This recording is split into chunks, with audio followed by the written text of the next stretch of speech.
네, 이번 4월 임시국회 대정부 질문 마지막입니다. 오늘이요. 예. 네, 교육, 사회, 문화 분야인데요. 국회 연결합니다. 이준음 기자. 네, 그제와 어제에 이어 오늘도 백신 수급 문제가 도마 위에 오를 것으로 보입니다. 앞서 국민의힘은 지난 19일에서 20일 정치, 경제 분야 대정부 질문에서도 이 백신 확보 미비 상황을 강하게 질타한 바 있습니다. 오늘도 이와 관련한 여야 공방이 이어질 것으로 보입니다.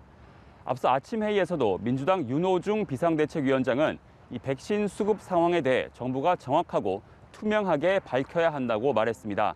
또 당 차원에서 백신 수급 점검단을 가동하며 11월 집단 면역이 이루어지도록 최선을 다하겠다는 건데요. 다만 가짜뉴스가 국민 불안을 부추기고 있다며 정치권에서 객관적인 자료로 비판해야 한다고 야당을 에둘러 비판하기도 했습니다. 반면 국민의힘은 정부가 오락가락 발언으로 국민 불신을 자초하고 있다고 꼬집었습니다. 주호영 비상대책위원장은 이 모더나 백신 상반기 도입 불투명, 또 아스트라제네카 백신 부작용 등 백신 대란이 현실화하고 있다며 5월 한미 정상회담을 통한 백신 조기 확보를 촉구했습니다. 네, 오늘 본회의에서는 무소속 이상직 의원에 대한 체포동의안 표결도 이루어질 전망인데 이 내용도 짚어주시죠. 네, 그제인 지난 19일에 이 의원에 대한 체포동의안이 국회에 보고됐습니다. 국회법상 보고 시점 이후에 24시간 이후 72시간 이내에 표결이 붙여져야 하는데요.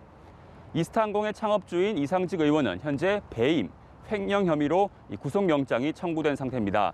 이스타항공의 주식 가격을 조작하고 저가에 매동하는 등 이 횡령, 배임 피해 금액만 555억 원에 이른다고 검찰은 보고 있습니다. 일단 민주당은 표결에 참석하겠다고 밝혔습니다. 지금 의원총회를 열고 있는데요. 국민의힘 역시 오후 1시 반에 의원총회를 열고 이 표결 참석 여부를 논의할 계획입니다. 이 체포동의안은 무기명 투표로 과반 출석에 출석의원 과반이 찬성하면 가결되는데요.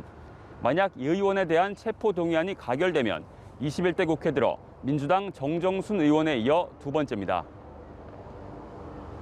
네, 여야 새 지도부 선출을 위한 경선 레이스 상황도 전해주시죠. 네, 우선 더불어민주당 당대표 후보들은 오늘 두 번째 토론회를 벌이며 중원 표심 잡기에 나설 예정입니다. 송영길, 우원식, 홍영표 후보는 오늘 오후 대전 MBC에서 열리는 대전, 세종, 충북 합동 토론회에 참석하는데요. 이에 앞서 새 후보는 아침 라디오 방송에서 마련한 토론회에서 정책 대결을 펼치며 지지를 호소했습니다. 이 국민의힘은 새 원내대표를 뽑는 경선 레이스가 진행 중인데요. 김기현, 권성동, 김태흠, 유이동 의원이 공식 출마 선언을 해 4파전 구도가 확정됐습니다.